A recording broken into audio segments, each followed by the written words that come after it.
friends, welcome back to Farm Girl Diaries. My name is Caitlin and it's been a long time since we've been together. The past couple weeks there hasn't been too much going on, so I thought we'll just take a couple weeks off. But now we're doing a fun project today that I thought I'd bring you guys along for because I think that this is a project that could benefit a lot of people. Today we're going to be doing something called winter sowing. So the concept of winter sowing is you plant things outside right now. It's January, it's 30 degrees outside, it's cold. They're calling for snow, it's gonna freeze, but you plant things outside right now so that in the spring you have your transplants, you have little seedlings. I've done this in the past. I did winter sowing heavily a couple years ago, and I would plant out all of my brassicas, so my kale, my broccoli, my cabbages, my cauliflowers, some flowers. I did that and I had great success. There are pros and cons to winter sowing. One of the pros is if you're somebody that either A, you don't have enough space or time to start seedlings, winter sowing could be for you. Starting seeds inside is a little bit of an investment. You have to buy lights, you have to buy maybe heat mats. Like my seed starting room is in my basement, so it's chilly. So I have heat mats underneath my trays to keep my soil warm.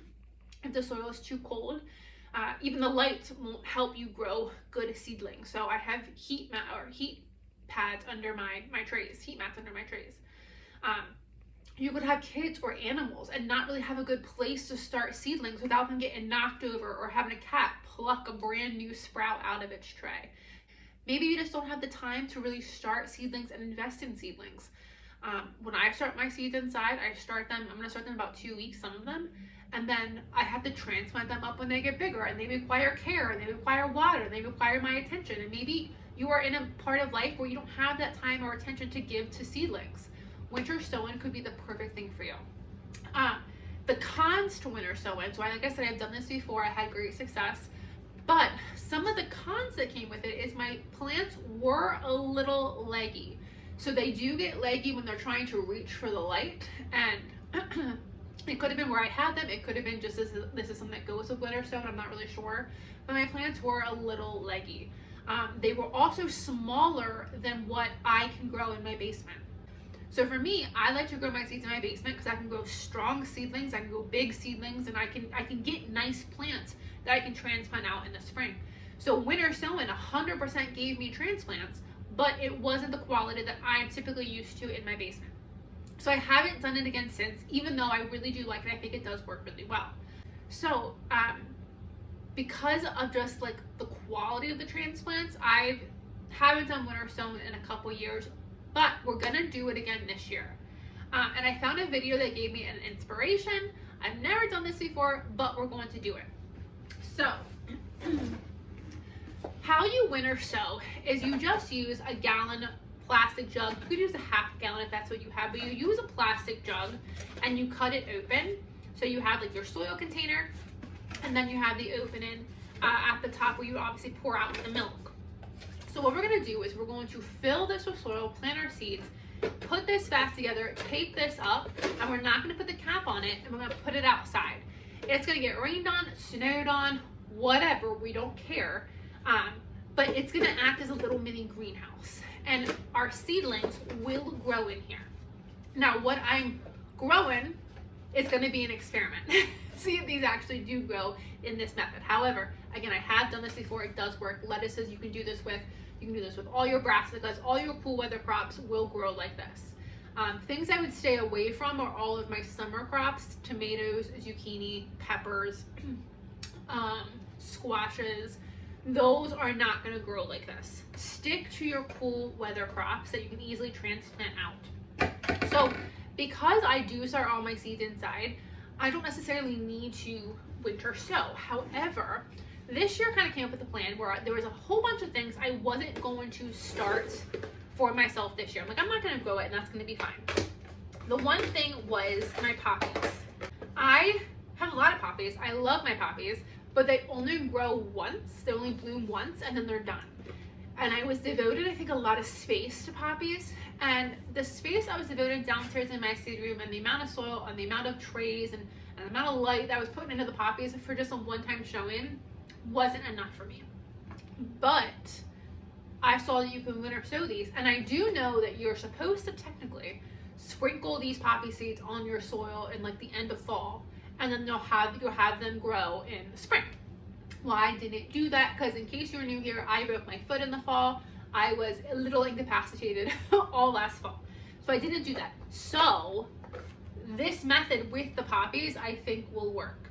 So I'm gonna do one of these jugs with poppies.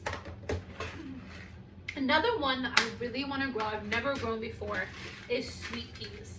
I have two different really pretty sweet pea varieties, sweet pea colors.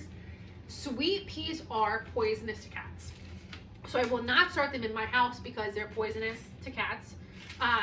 And technically I do have cats in the garden, so I'm also not a fan of putting sweet peas in the garden either. However, I heard they're great for teas, they're great for all kinds of things, so I'm gonna start them in these winter sowing containers, see if they grow. And then if they grow, we figure out where is a safe spot that I could plant these away from any cats who are going to try to eat them.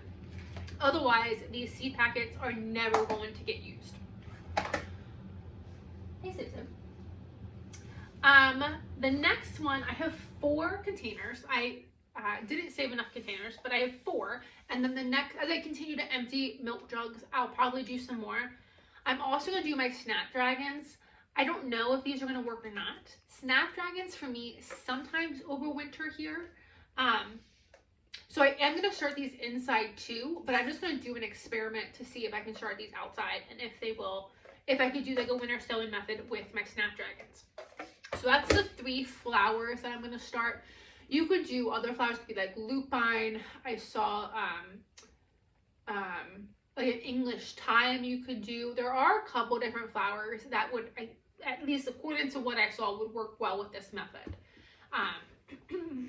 Calendula will probably work good. Marigolds will probably work good. All things that really kind of self-seed over winter, I think should work well with this method.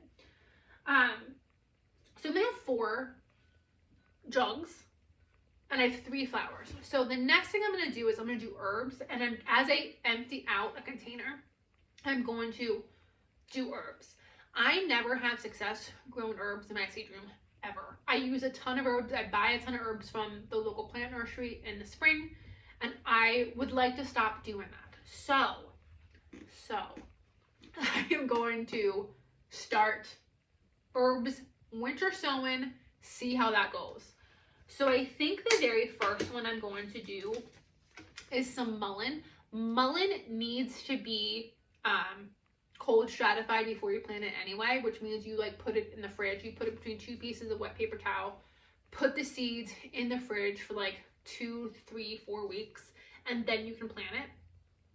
And this one does say direct sow outside in fall, where they germinate the following spring. So I feel like this should be a good one to do. So today I'm going to do the mullein, but over the next couple weeks I'm going to do basil. I'm going to do actually all the herbs, but basil and cilantro at the top of my list. Basil is a summer herb. If it gets a little cold, it dies. 100%. But basil reseeds itself. If you let a basil flower and go to seed, it reseeds itself next year. Except mine doesn't, but technically it's supposed to. Maybe it just does that down in the south. Anyway, I'm going to try. I have a ton of basil seeds, so I'm going to try that. I'm going to do all the seeds. Parsley. I can always get dill to grow. That is the one herb that I can get to grow. And then I'm going to do cilantro as well. I'm just going to try them. As soon as I get an empty jug, I'm going to throw some soil and some seeds in it, and we're going to see what happens. So, okay. So, with all of that said, 10 minutes in, let's go get these filled up. So I brought in, I'm going to make such a mess. I'm doing it on my kitchen floor so I can easily sweep it up. It is far too cold. Ooh. It is far too cold to be doing this outside. I brought in a bag of soil last weekend and it was completely frozen. Oh, shoot. You know what you gotta do? You gotta pop holes in the bottom so it can drain. Okay, hold on. I have a knife over there, but I'm I'm under soil right now. So just pop some holes, and not yourself, in the bottom. And in the side.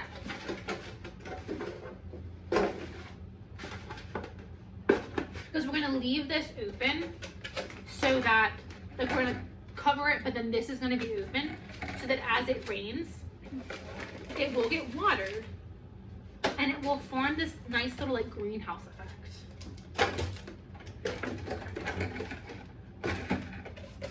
Be careful when you stab this.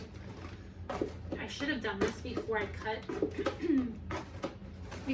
them, but it's fine.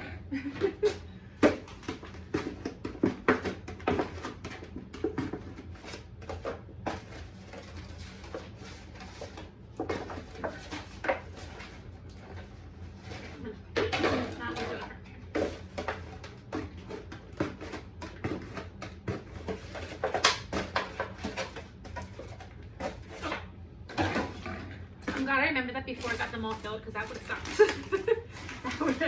that would have been a pain. So anywho, this ground was completely frozen. I had it in my garage, and it was heavy as heck to bring in. And I like, oh, put it in the kitchen and it'll defrost. And then it leaked water all over my kitchen for like 2 days. So I'm gonna make such a mess, but this is why we have a broom and a dustpan. So you don't gotta put a lot of dirt in here, just enough to kind of cover the bottom of it.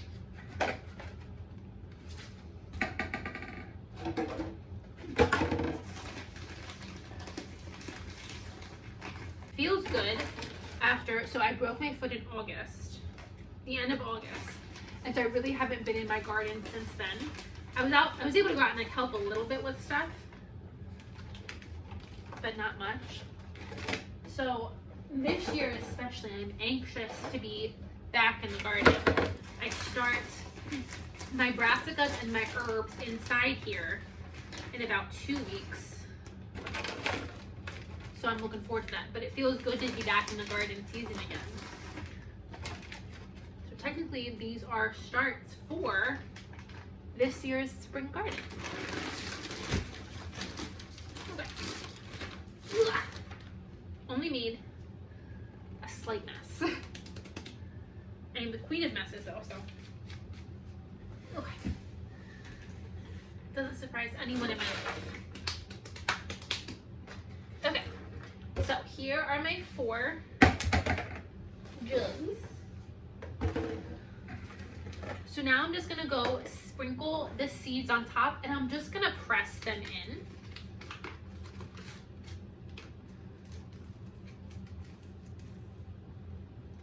Oh, how'd this go?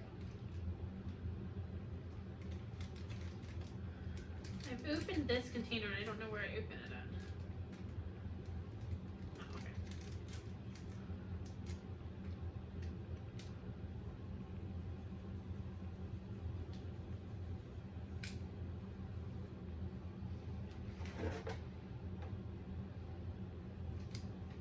These seeds are so small I can't even see them. Okay. I at least got a couple in there. Okay, so that was my mullein.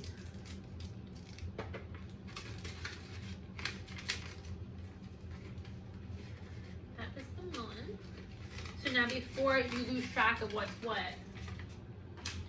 have a Sharpie and write on it what it is.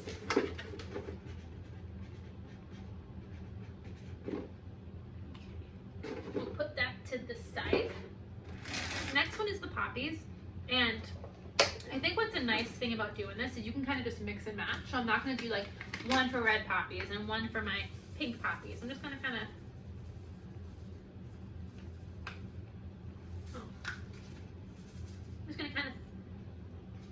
throw in apparently all that I got. I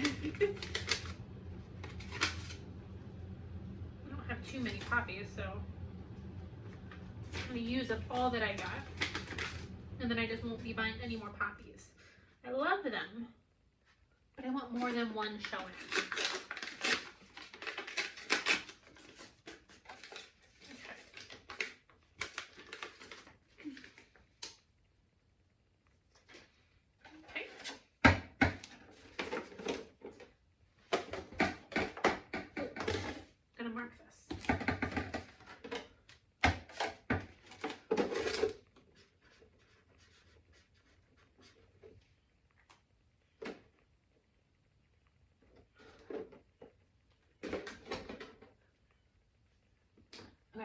gonna take a quick timeout. I have a new cat. And I can hear him outside, so I'm gonna see if I can show you guys my new cat. Maxie! Hi! Hi, buddy! What are you doing? Hi!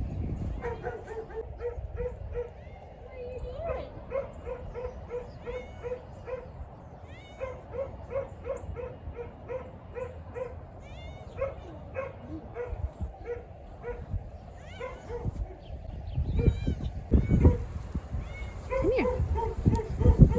Come here. Come here. Come here. Come here, Max. Come here. Come on, big boy.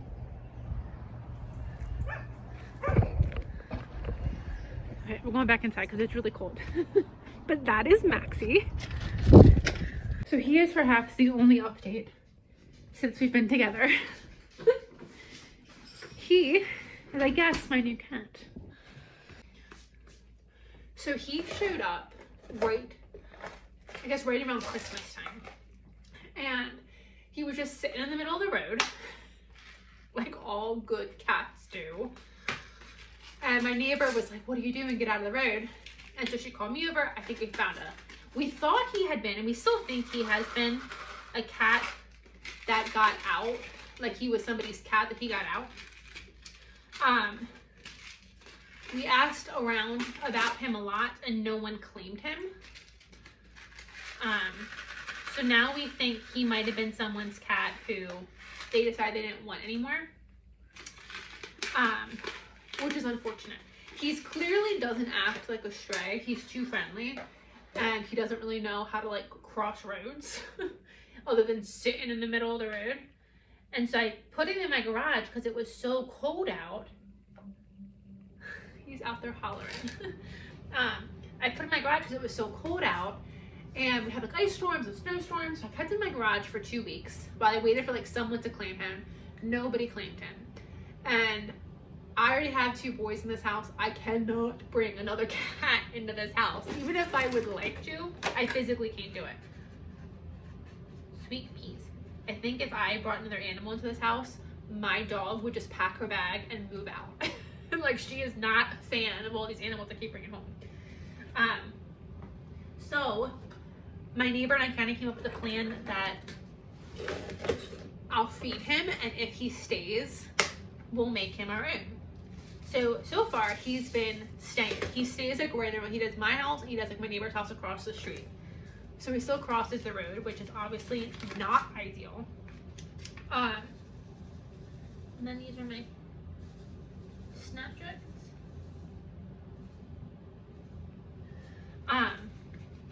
But thankfully so far he's been safe. I don't live on a super busy road, but I live on a road that they go really fast on. So the plan was I'll keep him for 2 weeks, let him out, see what he does, and at night we'll try to bring him back in for dinner. And so far that's been working. He has come back every single night. Right now I hear him outside hollering. So I was like, okay, well, I'll make him my cat. So I named him Max, call him Maximo. I'm gonna make plans to get him fixed, and like he's just gonna be my outside boy. Well, Maximo has a girlfriend, and I think I'm gonna be a grandma. So I think I became like his mom and a grandma within like 24 hours.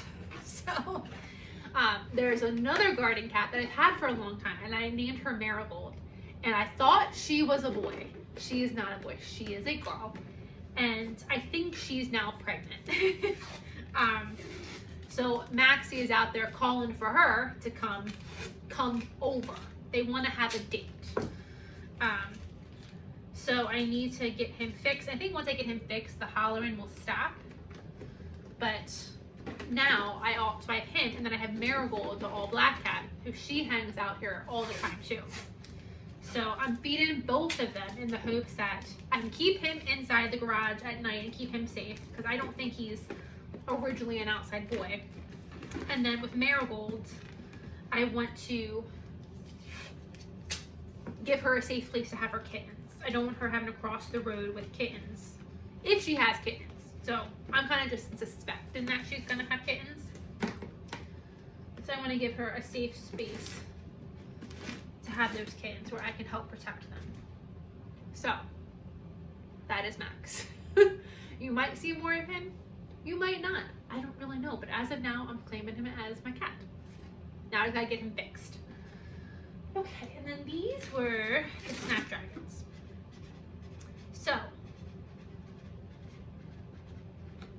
that is all we're gonna do. So I taped the bottom together, and you want this pretty well taped. I still have like a little gap here that I probably will cover up. You want this to form like a greenhouse. So you don't want to have like a lot of air getting in on that gap, because then that'll get rid of like all the heat that is building in this little greenhouse. That'll help these guys grow. And I don't know, I should be using duct tape, not painter's tape. I don't know how well this is going to hold up in the rain. So we'll find out. But that's what I have. I couldn't find my duct tape. But I'm just gonna get these all taped up. And then like I said, I'm gonna do this with herbs. And I think that's it. I'm not gonna do my brassicas or anything like that. I am gonna start them inside in about 2 weeks. But we'll test the herbs and we'll see if that works, because that would be awesome if I could finally grow herbs.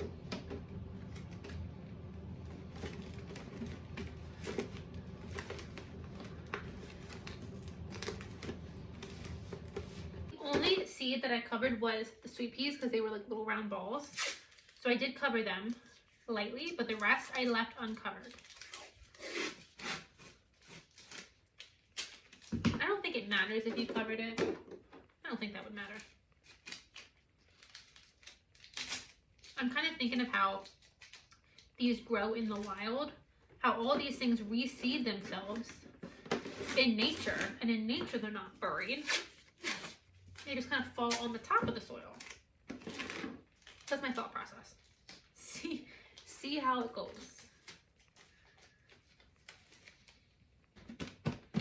Okay, so they're all done. So now I'm just gonna go put them in a sunny spot. The back of my house just gets beat with the afternoon sun. So I think that'll be a good place to put these. So I'm just gonna put these on my patio. They'll get rained on, they'll get snowed on. I will not touch these again until, well, I'll check them because I'm curious. Oh, we didn't water them at all. We should have watered them before we taped them up. I'll sprinkle some water in there, and then that's it. I won't touch them again until the spring, when hopefully we have plants and we can go start plant them in the garden. So I'm just gonna go put a little bit of water in here, water these before you tape them up. I forgot. I got excited by my new cat story. But hopefully we have plants in the spring. So thank you guys for coming along. I'll see you guys in the next video. Bye, friends.